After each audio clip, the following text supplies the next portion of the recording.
Early in the 16th century, Africa began to suffer the greatest calamity in its history, the steady and continuous arrival of Europeans.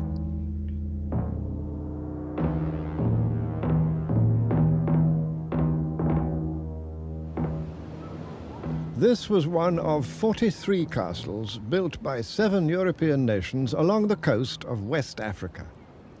They stand today as monuments to rivalry and greed. For the Europeans had discovered the wealth of the Americas, mining wealth and plantation wealth, and the way to get it by using slave labor. Unwilling to take slaves from Europe and unable to find enough in the New World, they turned to Africa. Horrible in its brutality and violence, the slave trade robbed Africa of millions of men and women and even children. It spread cruelty and disaster. And yet, it was not only the enormous numbers that mattered. Every year for centuries, the trade removed from Africa tens of thousands of productive workers, of skilled workers, of men and women trained in tropical farming, in valuable crafts, and in many forms of enterprise. Today, the great Atlantic rollers have long lost their menace, and the forebears of these boys were among the lucky ones. But for millions before them, perhaps as many as 15 millions, this was the last they would ever see of their African homeland. Among the ship's captains there were tight packers and loose packers. Their purpose was the same, to enlarge their profits by landing as many slaves as possible alive in the New World.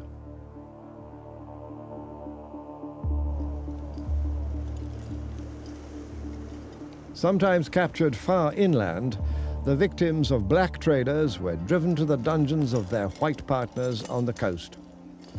There were protests, but they dwindled as the profits of the trade became ever more corrupting to kings and merchants in Africa as well as in Europe. It became normal and even necessary for white people to think of their black victims as less than human. Racism grew out of slavery. At Cape Coast, a chapel was built for the British garrison right on top of the dungeons where, at any one time, up to 1,500 black captives awaited shipment.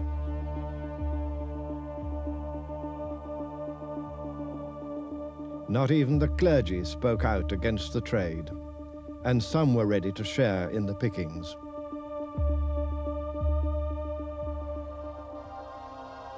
Early in the 19th century, the Atlantic slave trade gradually began to come to an end. But even as the slavers withdrew, Europeans of a new kind began to penetrate deeply into the interior. These were the explorers. They had no warlike intentions, and the guns they carried were for hunting and self-defense. It was seldom the fault of such men that the routes they opened up would all too soon be used by others with very different aims.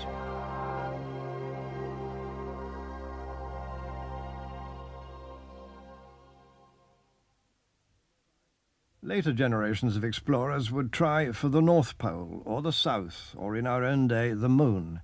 But for Mungo Park, Livingstone, Burton, and many others, Africa's legendary lakes and rivers were the great challenge. Above all else, they wanted to unlock the geographical mysteries of the continent. The strange thing about those remarkable men is that they really were only interested, with a few exceptions, in finding things, in gold, in ivory, in geographical information, in land to take. Almost never were they really interested in the humanity of Africa. The great exception was David Livingstone. For the inhabitants of Central Africa, surely the best-loved European ever to set foot in their country. A missionary who became an explorer, Livingstone traced the great Zambezi River from its far inland source to the Indian Ocean, hoping that if he could only prove it to be a navigable waterway, the whole of Central Africa could be opened up to the blessings of the gospel. In 1855, he became the first white man to see the Victoria Falls, soon to be accepted as one of the natural wonders of the world.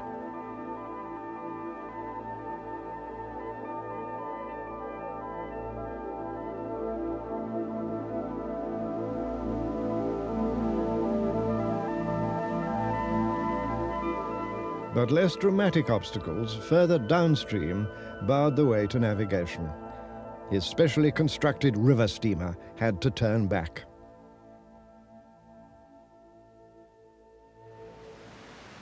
Today, Livingstone's statue stands overlooking the falls to which he gave a name. The inscription says that Dr. David Livingstone discovered the falls. That was in 1855. What happened, in fact, was that African friends of his, with whom he was living some days upstream from here, told him about this amazing sight in their country and brought him to see it. And Livingstone, whose generosity of heart never allowed him to forget what he owed to Africans, was careful to record this in his memoirs. But the people who put the statue up, long after, evidently thought that nothing really exists until a white man has found it.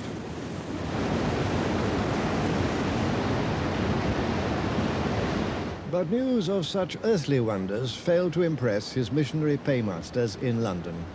To them, Livingstone's journeys and geographical researches were a sign that he was neglecting his work for God. They wanted converts, not waterfalls. He, for his part, found their attitude to the splendors of Africa so narrow that he was driven to resign his membership of the London Missionary Society. His duty, he believed, was to respond to a wider vision. There were plenty of others to do ordinary work, and so indeed there were.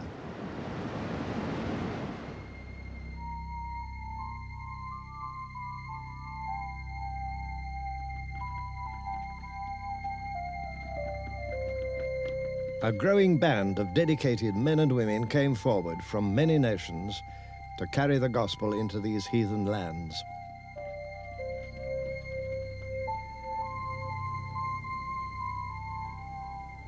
This is the Mangwe Pass, an historic place in the story of the white man's penetration of southern Africa. To the southwest lay the deserts of the Kalahari, and beyond to the southeast, white-ruled South Africa. While back behind me, through the hills, the old trail ran north to Bulawayo, capital of the kingdom of the Matabele. Here ran the southern frontier of that kingdom, and this pass was the only point of entry allowed by the Matabele king to European missionaries, traders, or hunters.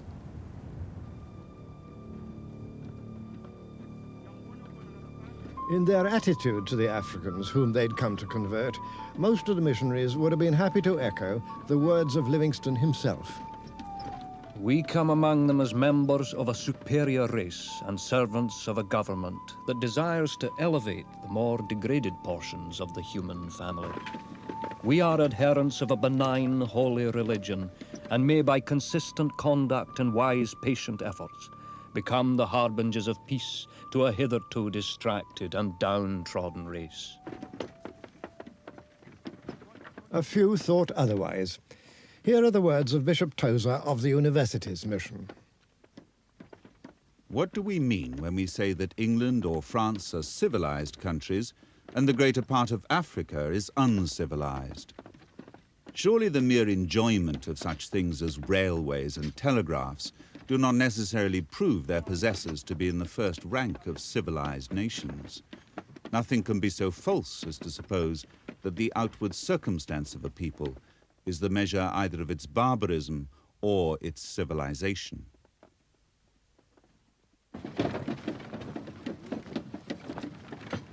Nevertheless, most missionaries believed that they alone could raise Africans out of their spiritual degradation.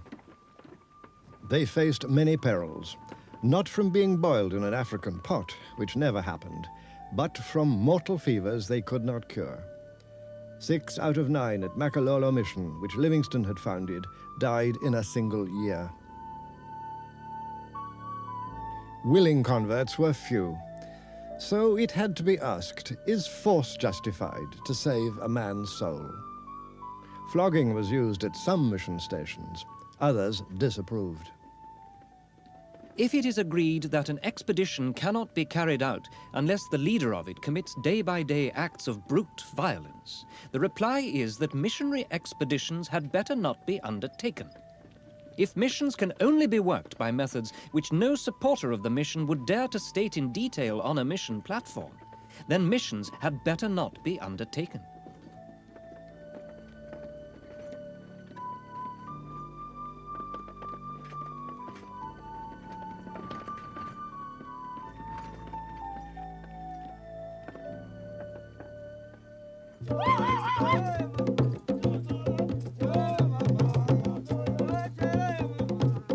But another and unquestioned requirement lay at the core of missionary labours. If the gospel message was to be accepted, the spiritual beliefs which formed the foundation of African community life had to be drained of their power and effectively destroyed. What the missionaries had come to do was to convince Africans that they must renounce their beliefs, forget their ancestors, and discard the very fabric of their culture.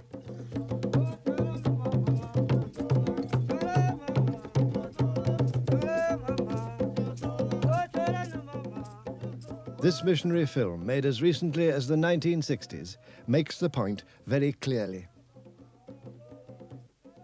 As these women, whose lives have been spent in the dark shadow of fear, listen to the radiant young girls, they wonder at their joy and confidence. They remember the offerings they've so often made to the juju themselves, the sacrifices which have been of no use.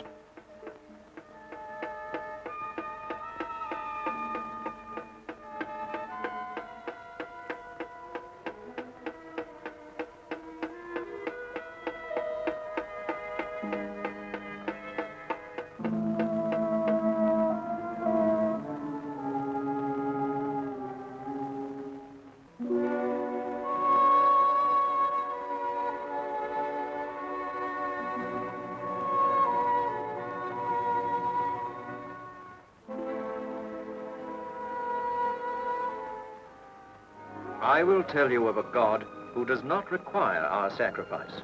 He made sacrifice for us. And she shows to these fear-ridden people the symbol of God's love.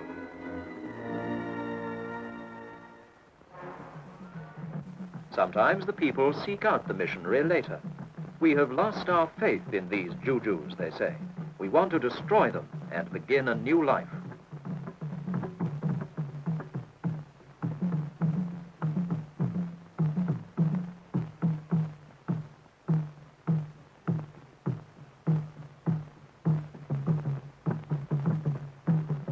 Some rejoice. Some wonder what will become of them now.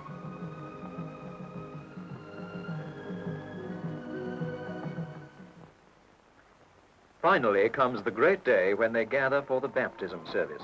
Students from the training college, girls from the primary school, men and women, one by one they go down into the waters of baptism so that they might be renewed in Christ.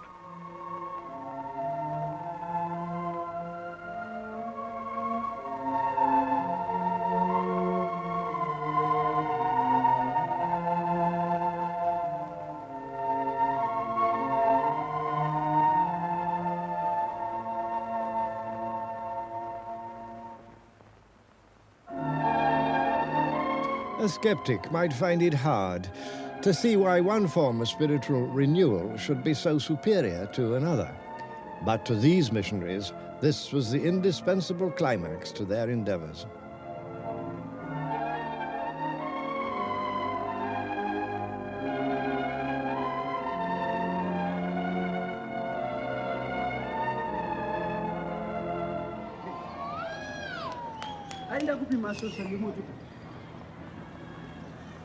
This is a Methodist school called Wadilav in modern Zimbabwe. It's an important day because the Minister of Information, Mr. Nathan Shamurira, himself an old boy of the school, is making a visit. The event brings into focus some of the underlying currents and contradictions of recent history. Mr. Chamuirera speaks for a government with radical ideas, which may well find itself at odds with religious conservatism. Yet he was educated here and brought up in the religion of white colonial settlers whose contempt for African humanity generally outweighed their Christian commitment to the brotherhood of man.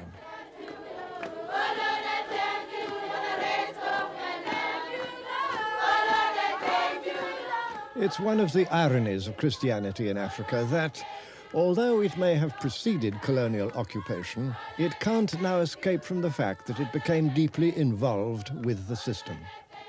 The foreign rulers may have departed, yet the tunes live on.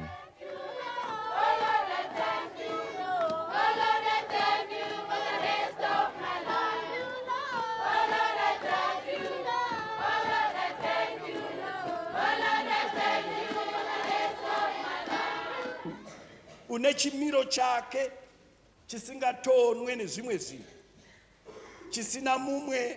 Nowadays the sermon is no longer in English. This clergyman is speaking Shona, the language of most of the children at Wadilav. And he clearly feels no need to put so much emphasis on sin and guilt.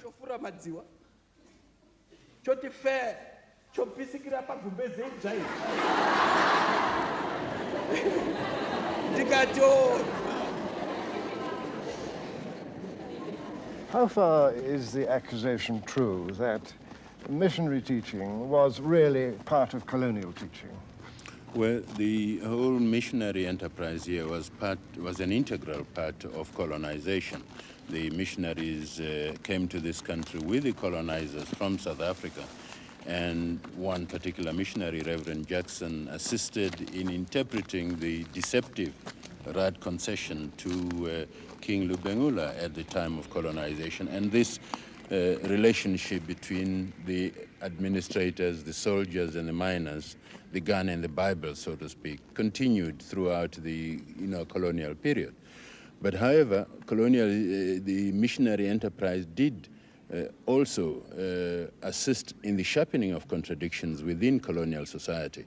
On the one hand, the missionaries were preaching the equality of man, and yet they themselves were practicing discrimination in a deeply racially divided colonial society. So they were part of the racist setup. They were part of the racist setup. On the other hand, they were providing education in order to get literate workers to work in the factories and in the mines and farms of the colonizer.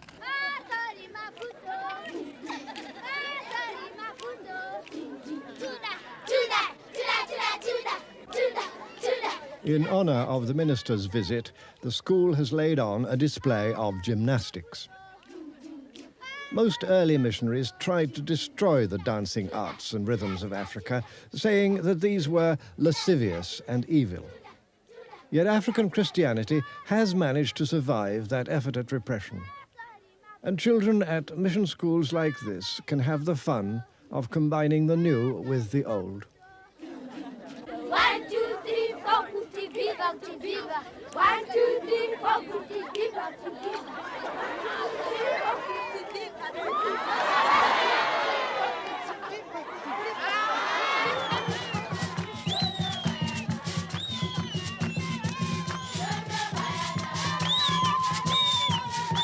In another part of the school grounds, quite suddenly, old Africa was being revived. Here was a schoolgirl in the midst of a Christian mission reenacting the role of a spirit medium as she goes into her trance.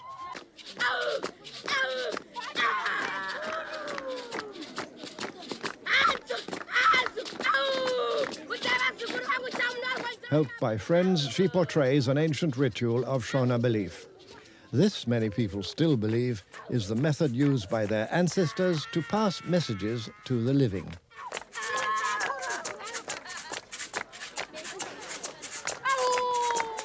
These girls were playing out a drama of their own history, one that many of them will have witnessed in their family backgrounds. Across the years of the colonial intrusion, it's a kind of psychological reconciliation between the present and the past.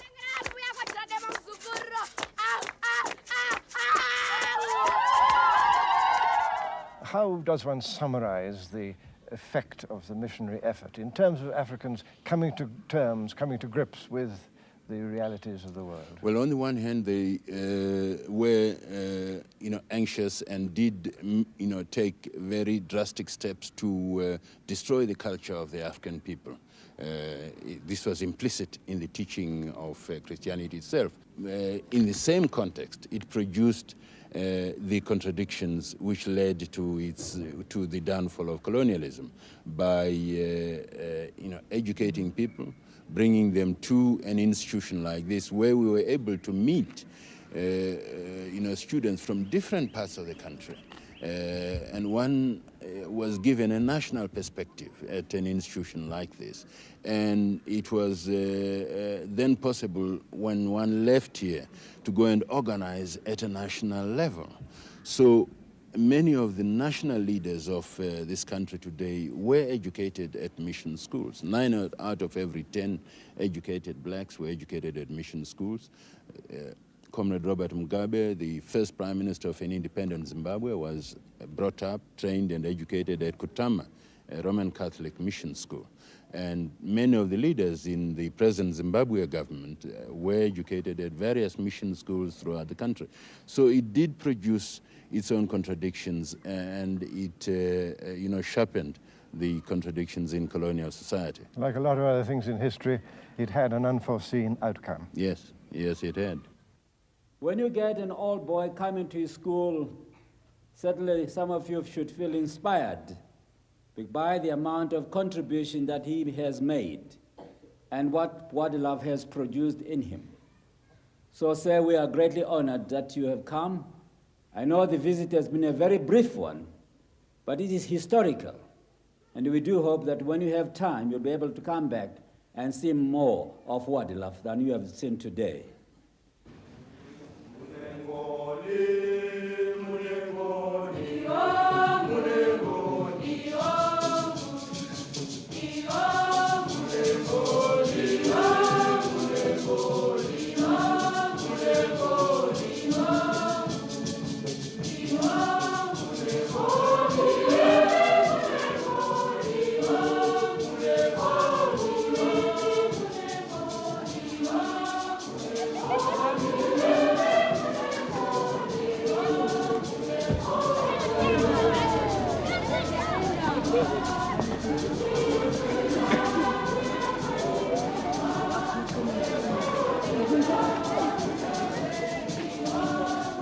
The minister receives a hero's send-off, partly for his role as one of the leaders who fought for Zimbabwe's independence, and partly, no doubt, for being the occasion of an extra day's holiday.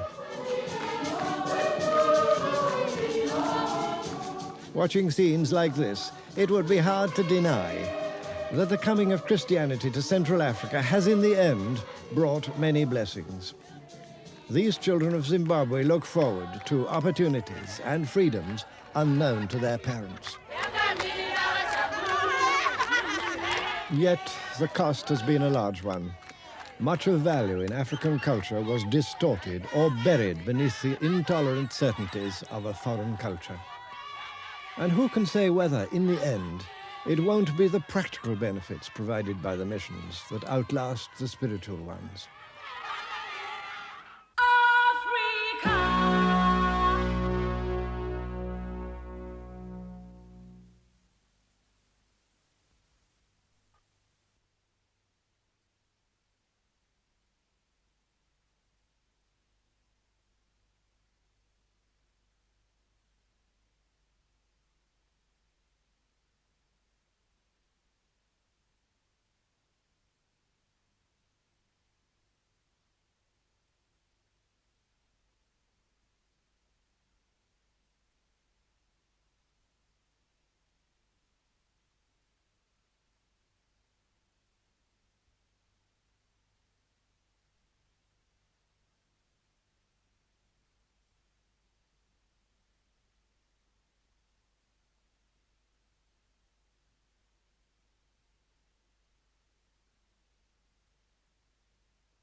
The little town of Bagamoyo had been the African starting point for missionaries as well as explorers. For David Livingstone, it was journey's end. This is the place, ironically, a Catholic mission. The first Catholic mission on the East African mainland, where Susie and Chuma finally laid the body of their friend David Livingstone in its last resting place on the African continent. Throughout the final months of his life, Livingstone had always been accompanied by his two devoted companions, Susie and Chuma.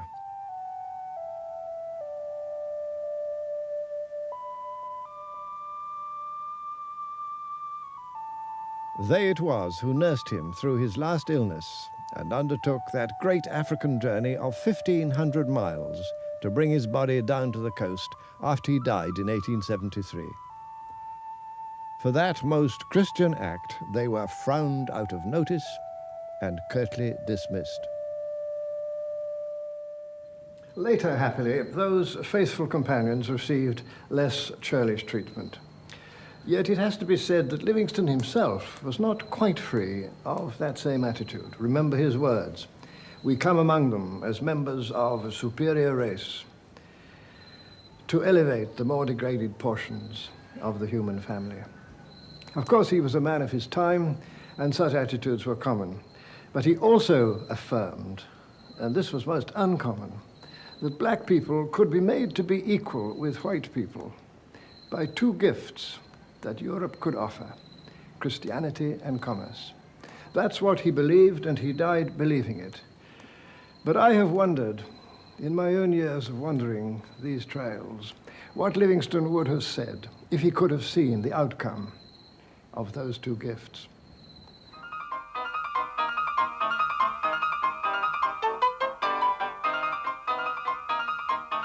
In the 1870s, the land around the little town of Kimberley, in what is now South Africa, was found to contain the richest deposits of diamonds in the world. Europeans in search of quick and easy profits rushed into the area. Among them was a young Englishman who'd come to South Africa at the age of 17. His name was Cecil Rhodes.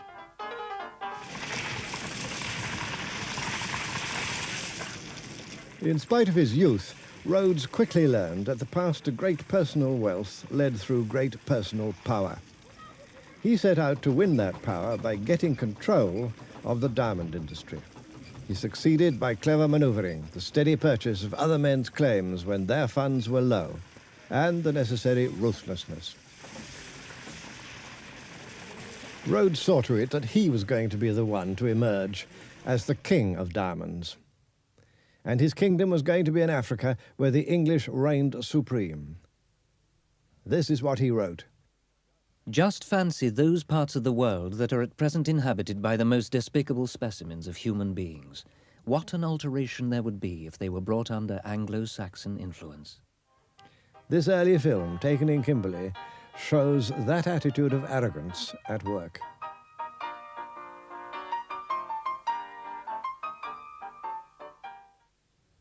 Yet mineral wealth was not the only prize. There was territory to be won.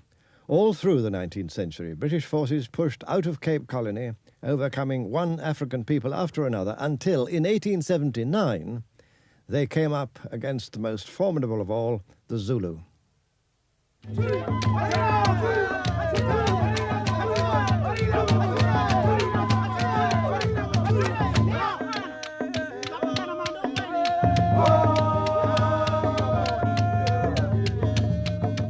So far, this mission of the gun had gone well for the British. But the Zulu had 25,000 warriors ready to take up arms. Their king, Cetshwayo, wanted peace. After all, he'd been crowned with British approval. But the British wanted war.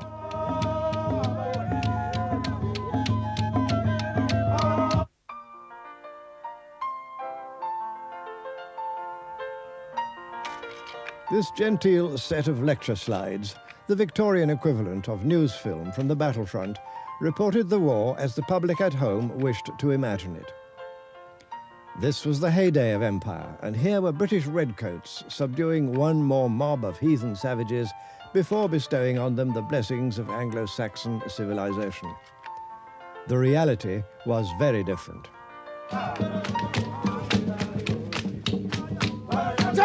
At Isanjuana, Britain suffered one of the worst defeats in her imperial history, and the Zulus had a victory to celebrate.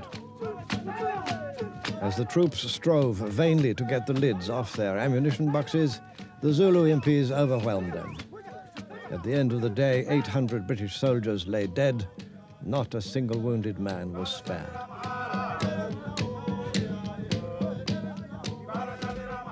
But at Rorke's Drift, a few miles away, a tiny British garrison with great bravery withstood 3 Zulu regiments numbering nearly 5,000 men. Modern firepower took its devastating toll.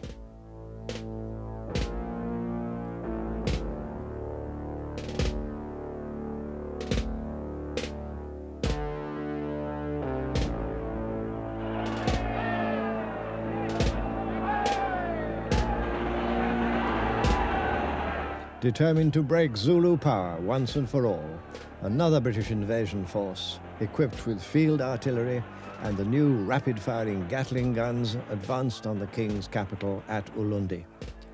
Here they found the Zulu army, but what followed was a massacre rather than a battle. Some 1,500 Zulu warriors died in fruitless charges on the guns. British casualties were put at 12. It was the end of the independent Zulu nation.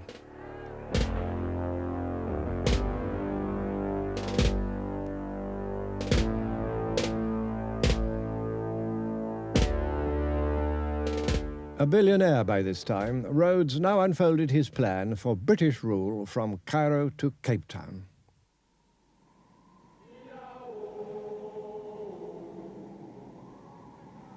His immediate ambition was fixed on the upland country to the north of the Limpopo River. Here in this broad plateau, with its pleasant climate, there was abundant land for cattle, and beneath it the promise of still more mineral wealth, especially gold.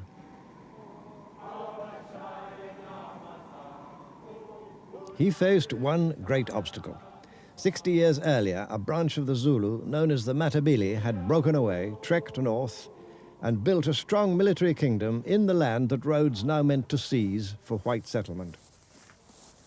The African bush has long since moved in and taken over. But this deserted spot, 100 years ago, was the living heart of Matabele power and the seat of government of its king.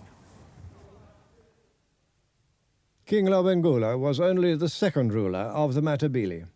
He was destined to be the last. True to their Zulu tradition, his men lived by the spear, raiding their neighbors, the Shona people, for cattle and women. This, they believed, was their land by right and title. But now, in a series of deceptions, Rhodes and his cronies proceeded to dispossess the Matabele of their land, their cattle, and their independence. One day, King Lobengula told a story to a white visitor to his court. He said to him, "Have you ever watched a chameleon and a fly? The chameleon gets behind the fly and gently puts one foot forward, then another. And when he's close enough, he darts his tongue, and the fly disappears. I am that fly," said Lobengula, "and you are the chameleon."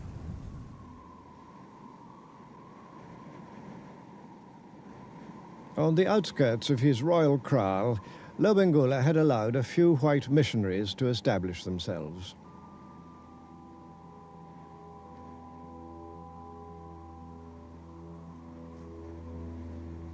This is all that remains of a settlement run by Jesuits, whose celibate way of life had no appeal to the Matabele.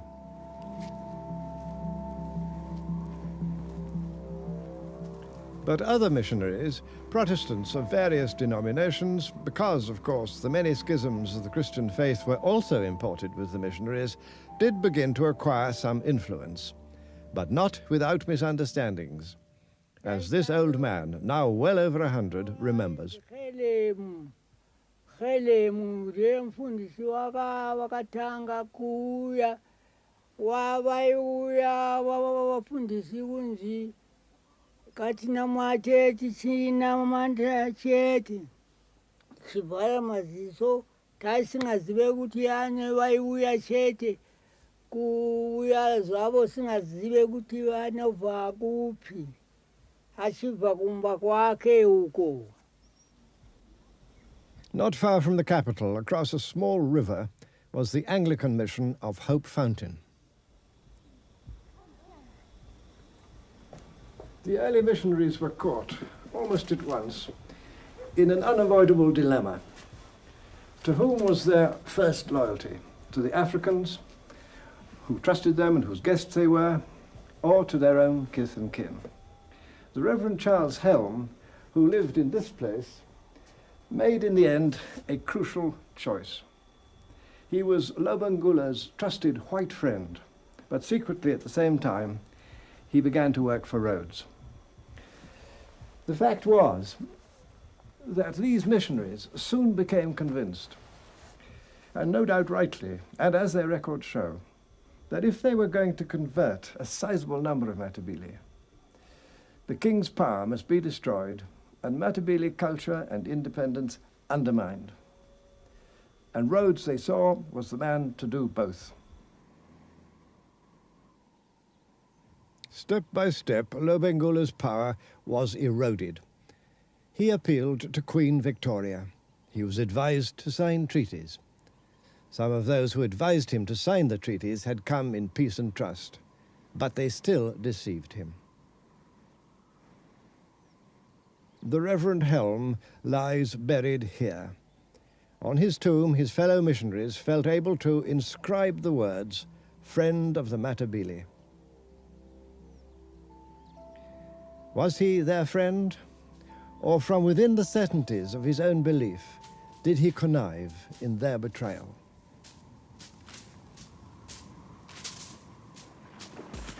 By 1890, Rhodes and his men were ready to move. These are scenes from the feature film Roads of Africa, about the famous pioneer column. They show it in terms of the glorious legend it was to become for the white settlers who followed, almost a justification in itself for their right to the land they were about to seize.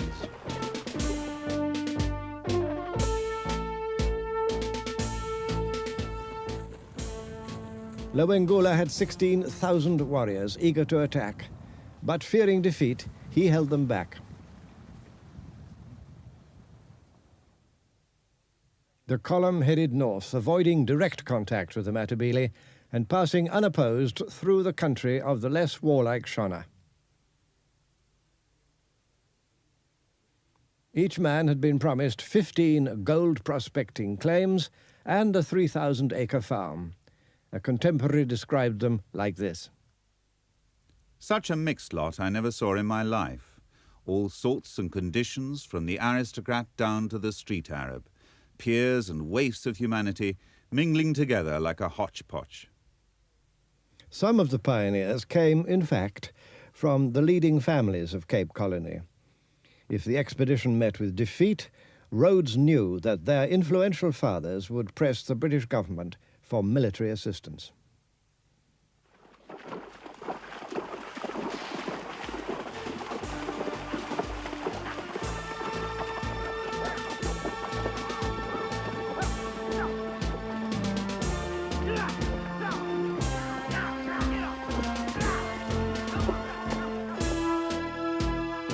An unknown photographer captured the moment when the Union Jack was raised over Fort Salisbury, fulfilling Rhodes's dream that this earth shall be English.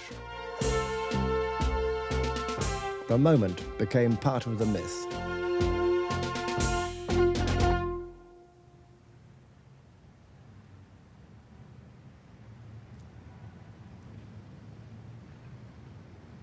Established here for no particular reason of geography, Fort Salisbury duly became the modern city of Salisbury, now renamed Harare.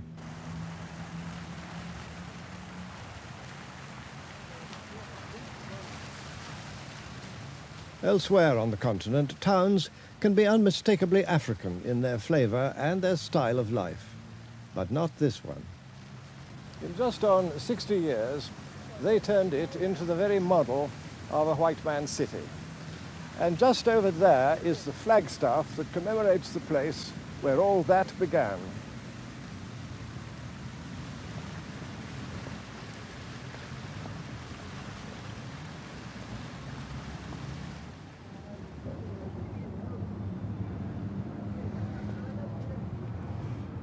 Amazingly enough, it's still here.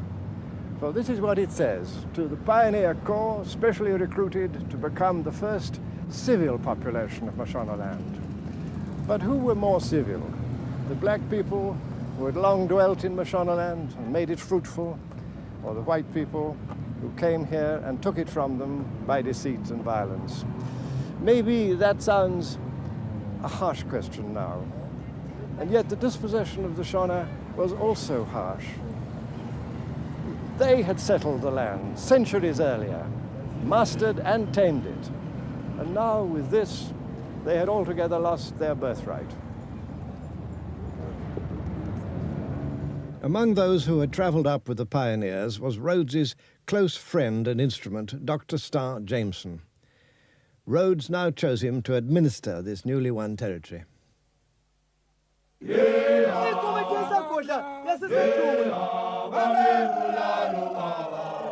To the southwest, there still remained the undefeated Matabele. In 1892, Jameson decided that the time had come to finish with them. A pretext was easily found. Although the Shona people were now supposed to be under white protection, they were still the target of sporadic Matabele raids. A dispute over cattle quickly produced the war that Jameson needed. In traditional style, the Matabele regiments prepared to fight for their capital, Bulawayo, against Jameson's advancing troops.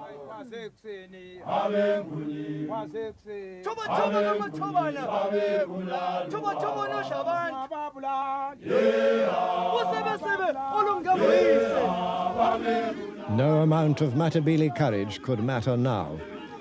As an English poet wrote in bitter satire, "Whatever happens, we have got the Maxim gun, and they have not."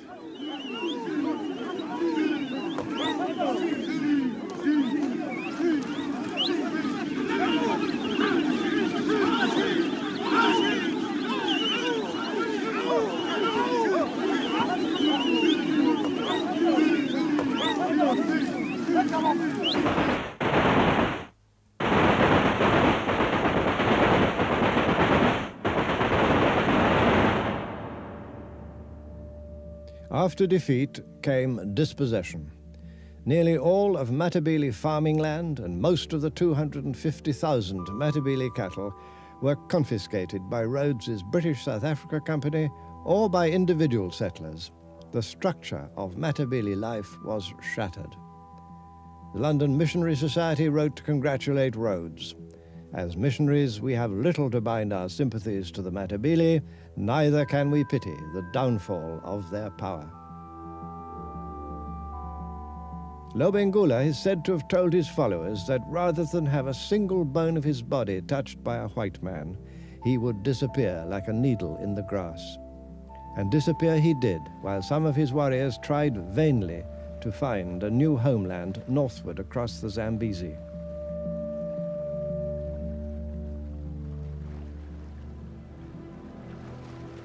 Good evening, ladies and gentlemen. Welcome on board our cruise, Amanzi Atungayo, Sindebele word meaning the water that rises. My name is Phoebe, and Captain Sylvester is in command this evening. All drinks served on board are included in the tour price. Before long, white settlers too began to push northward, over this great waterway where a generation earlier, David Livingstone had wandered alone.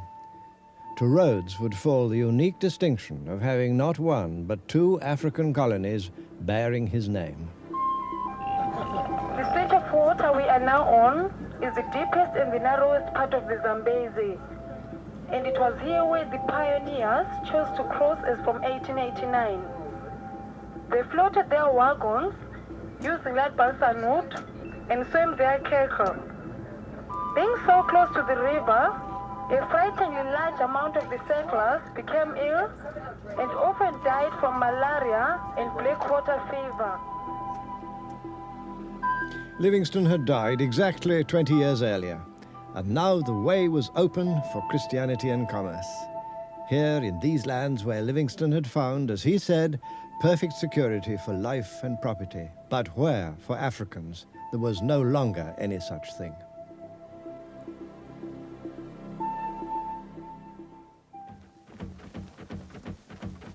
But African resistance was not yet over.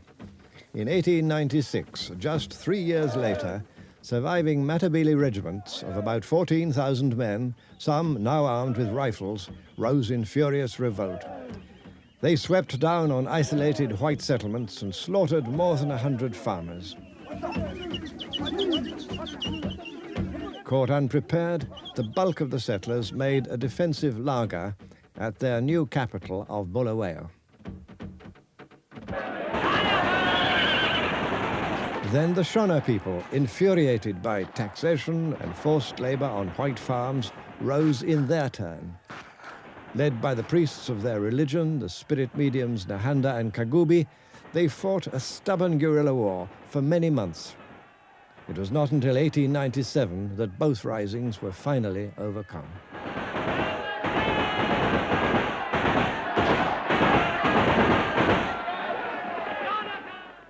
Na varungu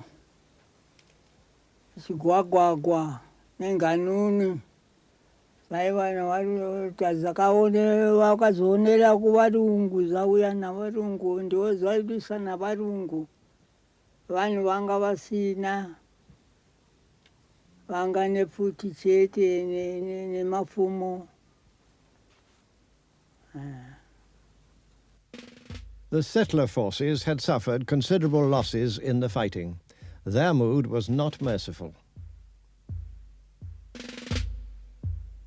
So-called rebels were hunted down and, when taken prisoner, treated as dangerous criminals.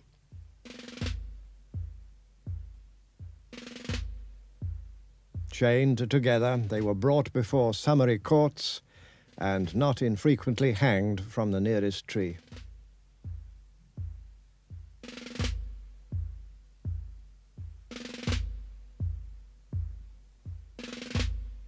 Captured at last, Nahanda and Kagubi were also hanged.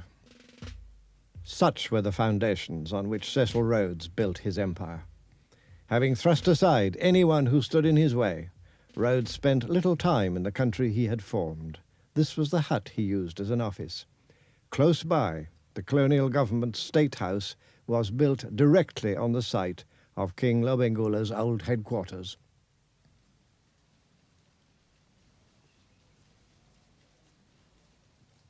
At his death in Cape Town in 1902, Rhodes's body lay in state and was then taken to Bulawayo, where it was carried in procession through the streets. In the Matopo Hills, south of the city, Rhodes had a summer house built, where he liked to sit in the evening and watch the sun go down over that old Africa into whose history he had broken with such explosive force. Here the coffin was placed overnight before being carried up into the hills for burial.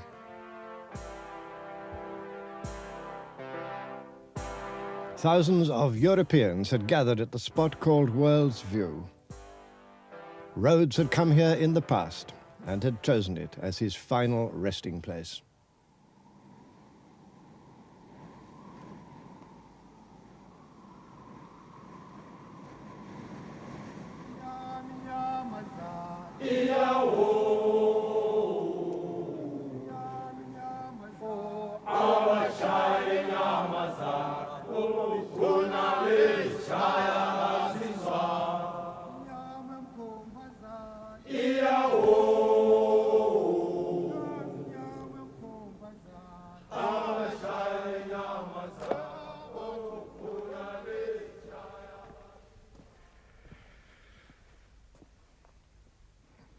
So here he lies, in the heart of the country that he conquered. But are we to see this grave as the final act of taking possession, or the ultimate insult to the people he dispossessed? Rhodes has evoked conflicting judgments. For the world of wealth, he was and is the mighty empire builder, the benevolent millionaire, the hero of money. For the world of poverty, he remains a plunderer and a pirate, the robber baron who took with both hands what did not belong to him. Rhodes and his men brought material progress, and 19th century Africa certainly needed progress. But they brought it in such a way that Africans could not share in it. They deprived Africans of that very condition, freedom, that enables mankind to move forward and develop. So the great mission of the Bible and the gun ended by completely contradicting itself, by producing an African servitude in which the visions and the dreams of men such as Livingstone were bound to be denied and set at naught.